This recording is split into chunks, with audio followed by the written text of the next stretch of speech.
लती। फिर धर्म माता ने उदल को अपने पास बिठाया और कहा, बेटा याद रखना, एक भी दुष्ट और पापी का सिर नहीं बचना चाहिए। शत्रु कुछ भी करें, तुम हमेशा धर्म युद्ध करना, कभी किसी से डरना नहीं, शरण में आए व्यक्ति की हमेशा रक्षा करना, बालक, बूढ़े और स्त्री पर कभी हाथ न उठाना, युद्ध में जिस सैनिक के पास हथियार न हो उस पर वार मत करना और भागते हुए सैनिक को तो कभी भी मत मारना। अपनी धर्म माता की सीख को गांठ बांधकर उदल राजा परमाल से आज्ञा लेने के लिए राज दरबार में पहुंच गया। राज दरबार में पहुंचते ही उदल ने क्रोध से भरे स्वर में मलखान को प्रचंड गर्जना के साथ आवाज लगाई। उदल की प्रचंड गर्जना सुनकर मलखान महलों में लौट आया।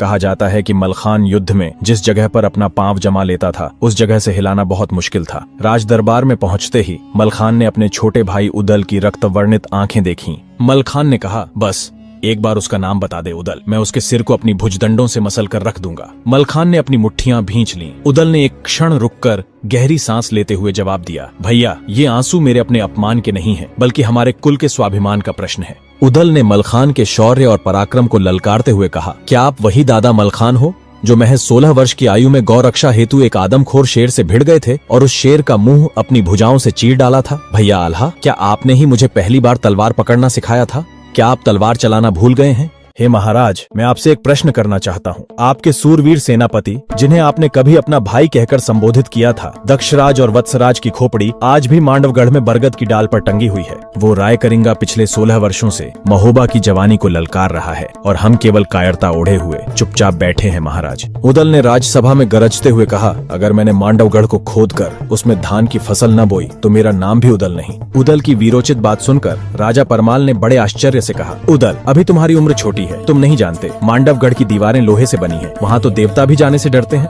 उदल ने प्रचंड गर्जना के साथ जवाब दिया, कैसी बातें करते हो महाराज, एक क्षत्रिय का धर्म है अपने राष्ट्र के लिए युद्ध करना, आप बात करते हो उम्र की। राजा साहब, 12 वर्ष की आयु कुत्ते की होती है और 13 वर्ष सियार जीते हैं। यदि क्षत्रिय का बेटा 18 वर्ष से अधिक जी जाए तो धिक्कार है उसकी जवानी को। उदल की विरोचित बातें सुनकर सभा में उपस्थित बड़े बड़े सूरमाओं की भुजाओं में बल आने लगा। एक योद्धा ने कहा, उदल सही कह रहा है महाराज, महोबा जी तो रहा है, लेकिन कायरता ओढ़े हुए हम यहाँ बैठे हैं, जबकि मांडवगढ़ में बैठा रायकरिंगा हमें खुली चुनौती दे रहा है। हमें इसका प्रत्युत्तर अवश्य देना चाहिए महाराज। तभी मलखान ने उदल से कहा, तुम्हारे साथ कोई जाए न जाए, लेकिन मलखान जरूर जाएगा। हमारे पिताओं की खोपड़ी उस बरगद के वृक्ष पर टंगी है, मैं उस गढ़ को ही मिट्टी में मिला दूंगा। राजा परमाल ने कहा, मुझे तुम्हारी वीरता पर कोई संदेह नहीं है उदल, किंतु भय शत्रुओं की कुनीतियों का है। मैं नहीं जानता कि तुम लोग यह कैसे कर पाओगे, पर इतना जरूर बता सकता हूँ कि युद्ध में केवल शक्ति नहीं अपितु युक्ति की भी आवश्यकता होती है। यदि पराक्रम के साथ बुद्धि का भी उचित उपयोग किया जाए तो तुम्हारी विजय निश्चित है। युद्ध के नगाड़े बज उठे। राजा परमाल से आज्ञा लेकर आगे क्या हुआ जानने के लिए नेक्स्ट पार्ट देखें।